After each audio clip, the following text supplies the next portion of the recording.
विश्वव्यापी महामारी COVID-19 lockdown खुलेसँगै हामीले हाम्रो पहिलो यात्रा सिक्लेस स्थित कापुचे जाने निर्णय गर्यौं।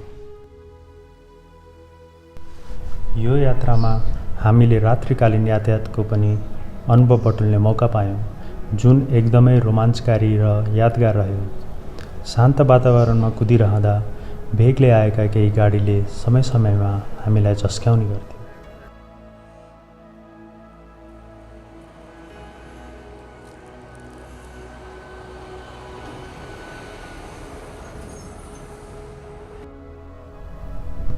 रातभरिको यात्रापछि हामी बिहानीको चिसमिसेमा सिक्लेस गाउँ प्रवेश गर्यौं।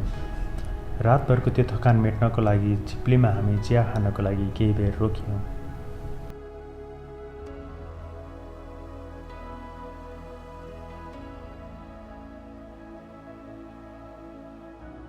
जब हामी सिक्लेस गाउँ प्रवेश गर्यौं, साना भाइहरू रातो लाली गुराँस लिएर बाटोमा बसिरहेका थिए, जुन आफैमा एउटा रमाइलो अनुभव रह्यो।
केही बेरको विश्राम र खानपिनपछि हामीले कपुचेको लागि पैदल यात्रा सुरु गर्यौं।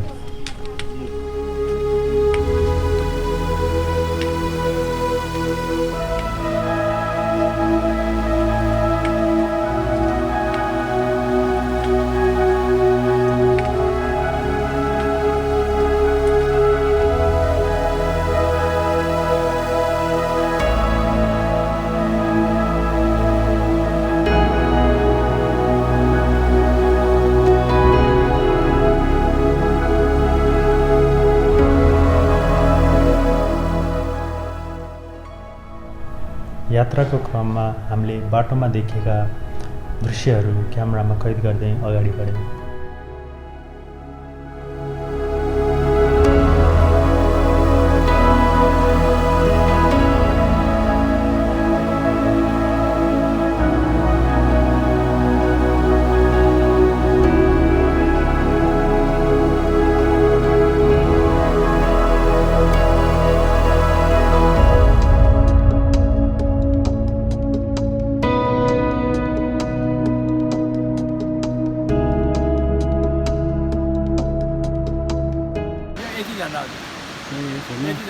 अब सबैले एकदम फोटोसोटो खिच्ने एकदमै राम्रो ठाउँ भनेर अब एकदमै हुन लाग्यो भने राम्रै अब हुन लाग्छ।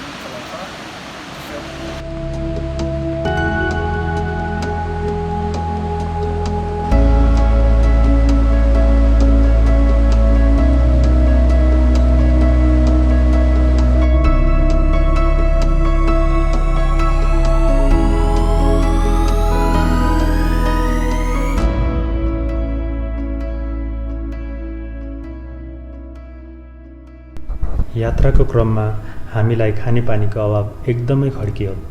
भित्ता रसाएर झरेका थोपाहरूले हाम्रो त्यो प्यास मेटाउने कोसिस गर्थ्यो।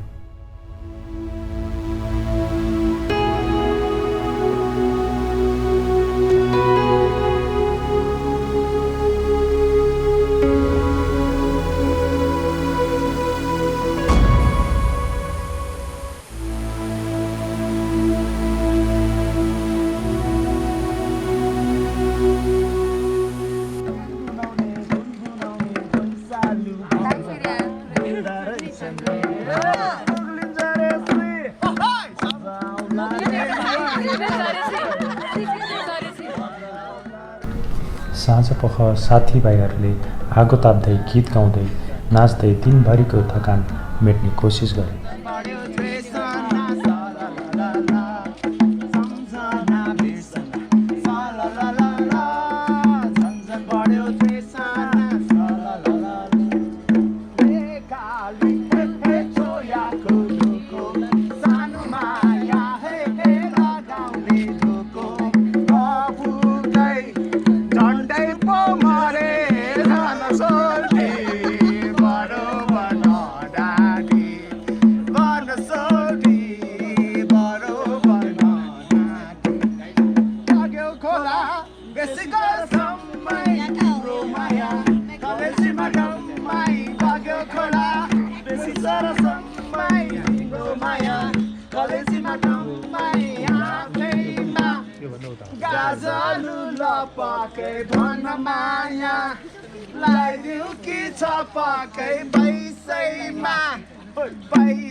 पहिलो दिनको थकान भुलेर दोस्रो दिन बिहान सबेरै हामी हुगोठबाट कापुचेको यात्राको लागि अगाडि लम्कियौँ।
Welcome to the Kapuche!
त्यस्तो चाहिँ क्या आवाज है?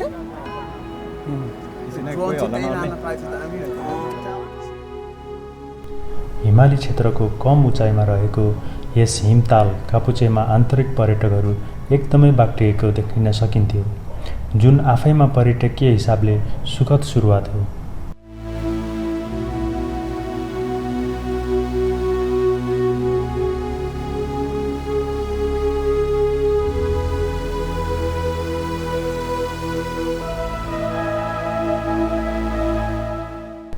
कपुचे तालबाट फर्किने क्रममा हाम्रा केही सदस्यहरू नफर्किएकोले लगभग 3-4 घण्टा पश्चात केही टोली खोजी गर्न निस्क्यौँ र उनीहरूको सकुशल उद्धार गरियो।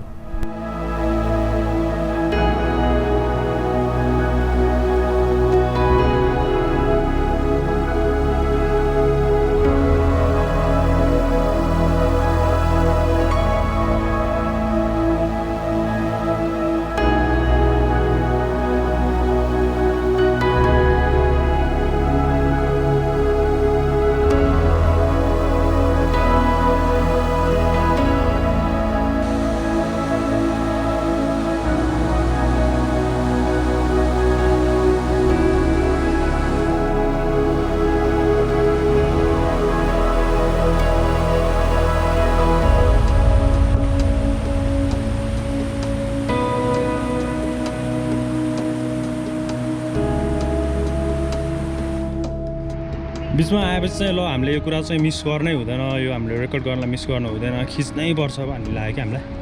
त्यो भएर एक्सट्रिम ठाडै ओह्रालो छ यो हैन, एकदमै म्यासिभ ओह्रालो छ। हल्का यसो रिक्स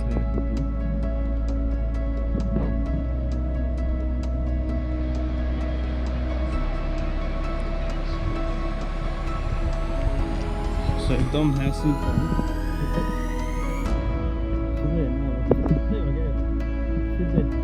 भने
साँघुरो र एकदमै उकालो र ओह्रालो बाटो तय गर्दै कापुचेको यात्रा टुङ्गियो, जुन हाम्रो लागि समग्रमा रोमाञ्चकारी र अविस्मरणीय रह्यो।